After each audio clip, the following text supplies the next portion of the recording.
oli endale muretsemise aeg. Et meil on hästi kiire kogu aeg, on ju.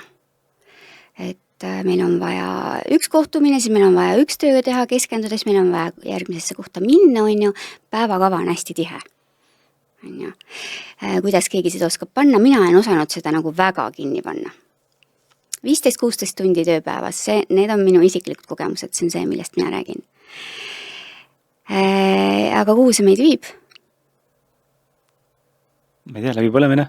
Jah, läbipõlemine. Nii et võta sinna samasse otsust ära, et see muretsemine ei ole sulle kasulik, võta sinna samasse päevakavasse, mõned soovitavad pool tundi, mina ütlen, pool tundi on liiga kaua. Aga proovi, kui sa oled väga suur muretseja, võta pool tundi. Pane see oma päevakavasse.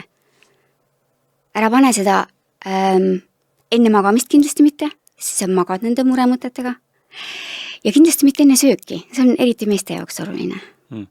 Sellepärast, et tühja kõhuga teatavasti kõik asjad on palju hirmsamad.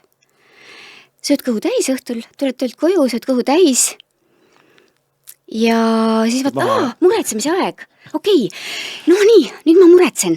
Ja sul tuleb juba sinna niuke väike selline vimka juurde, et okei, ma muretsen, oota, mille peale ma tahan muretseda. Muretsen ära, vaatan, aeg sai täis, mul ei ole rohkem aega. Täpselt samamoodi, nagu sa ütled teiste asjade peale.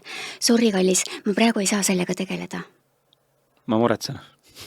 Näiteks, eks ole. Ja sa saad aru, et tegelikkuses ei ole sellest nagu suurt abi. Et muretsen iga, kui sa leiad lahenduse, see on fine. Aga enamik muretsemisi meid ei vii nagu sinna.